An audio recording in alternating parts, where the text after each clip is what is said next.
शिव और जगत जननी मां जगदम्बा के चरणों में नमन करता हूं। बॉबी पंडित जी को और उनकी पूरी टीम को, आप सभी को बहुत बहुत आशीर्वाद। सदैव आपकी रक्षा करें, आपके परिवार की रक्षा करें। इसी तरह के आयोजन आप करते रहिए और समाज को जोड़ते रहिएगा। जितना मुश्किल समय आज है, इतना मुश्किल समय इतिहास में कभी नहीं था। कभी भी ऐसा समय नहीं था। आज ब्राह्मण होना एक गाली बनाया जा रहा है आज के नेताओं के द्वारा, सत्ताधारियों के द्वारा। आज जितना ब्राह्मण के बारे में जितना भी बकवास किया जा सकता है, उतनी बकवास सब लोग कर रहे हैं। ब्राह्मण समझे गए साक्षी महाराज, आप सभी ने उनका सुना होगा किस तरह से उन्होंने जहर उगला है। राजकुमार भाटी जी ने अभी जो कहा आपके सामने है, और ये केवल 2 नाम नहीं है, ऐसे हजारों नाम हैं इंटरनेट पे जो मैं आपको बता सकता हूं। और इसका एकमात्र कारण है, हम अपने बाबा परशुराम जी को भूल गए। हमें बाबा परशुराम जी को अपना आइकन मानना चाहिए था, लेकिन अब पिछले कुछ सालों से मैं देख रहा हूं ब्राह्मण युवाओं में अपने आप को बाबा परशुराम जी से, भगवान परशुराम जी से जोड़ने की ललक बढ़ी है। और भगवान परशुराम जी से हमें ऐसे ही नहीं जोड़ना है। अन्याय के विरुद्ध, अत्याचार के विरुद्ध, धर्म के विरुद्ध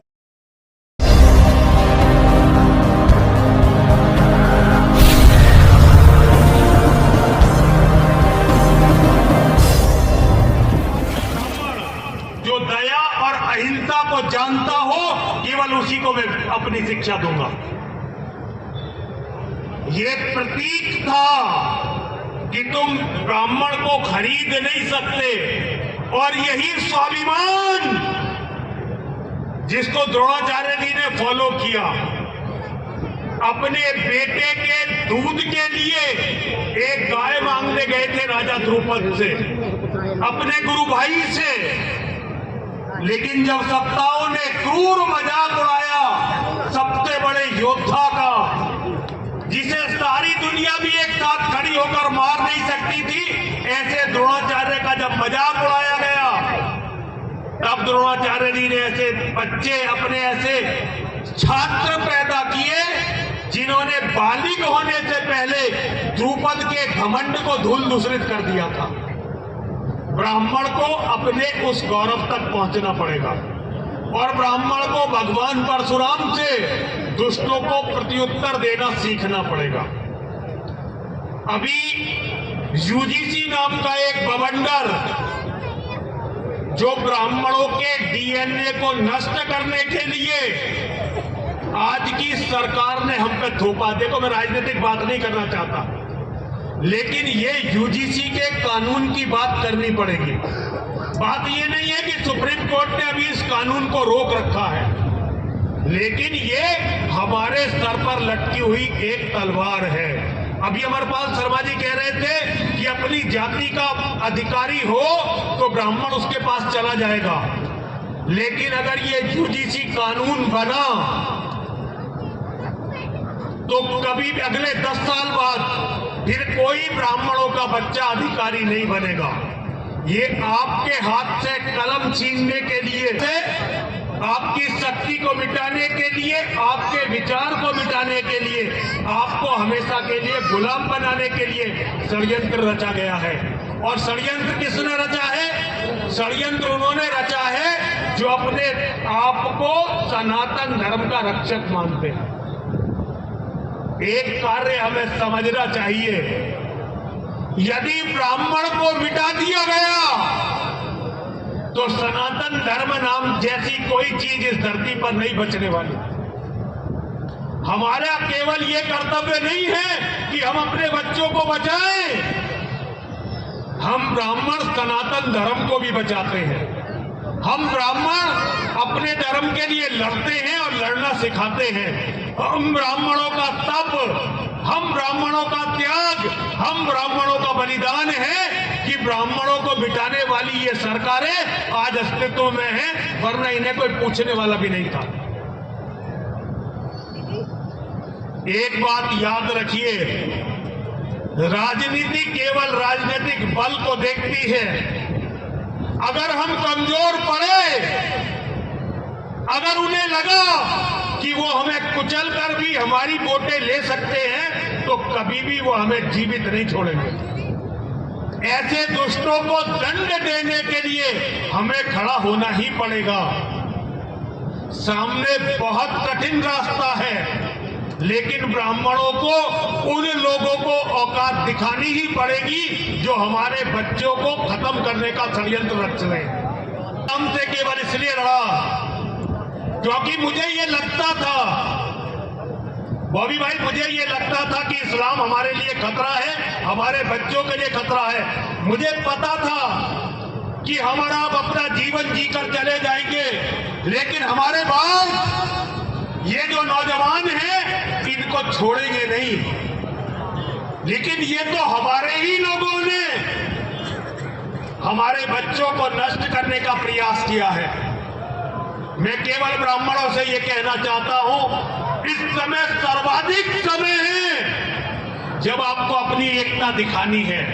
और मेरी माताएं, मेरी बहनें, मेरी बेटियां यहां हैं, मैं उनसे कहना चाहता हूं, पहले बेटे पैदा करना भी शुरू करिए।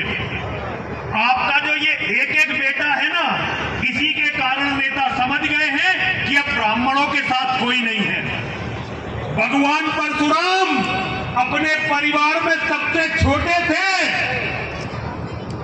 4 भाइयों के बाद तब उन्होंने अपने परिवार के लिए लड़ाई लड़ी। अगर आप एक बेटे पर वंश को खत्म कर देंगे तो आपके लिए लड़ने वाला कोई नहीं होगा। योगेश्वर श्री कृष्ण सबसे छोटे थे, और भगवान राम अगर बड़े भी थे तो केवल इसलिए लड़ सके कि उनके भाई उनके साथ थे। ब्राह्मणों की जनसंख्या बढ़नी चाहिए।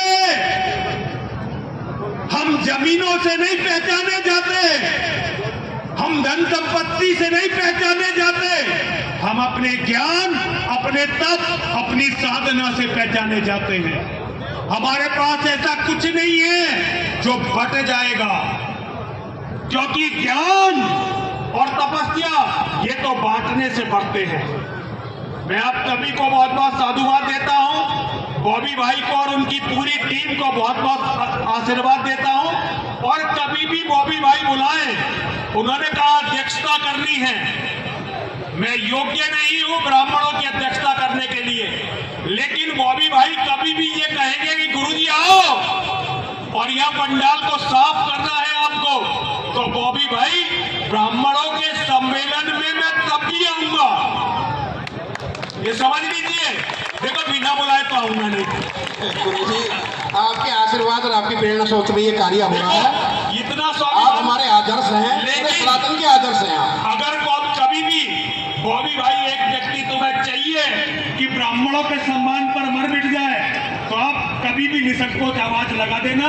और कभी लगे कि झाड़ू लगाने वाला चाहिए तो भी नरसिंहानंद है। मैं ब्राह्मणों के पैरों में हूं, चरणों में हूं, ब्राह्मणों के सदा साथ हूं, लेकिन ये समझ लीजिए ब्राह्मणों का कर्तव्य है कि ब्राह्मणों का वंश और सनातन धर्म कभी भी इस तरह से खत्म ना हो। इसके लिए हर संभव प्रयास करिए। अगर लड़ना पड़े लड़िए, मरना पड़े मर मिटिए, और दूसरों को मारना पड़े तो भी परशुराम बनकर दूसरों का वध भी करिए। बोले भगवान परशुराम की जय हो, जय हो, जय हो।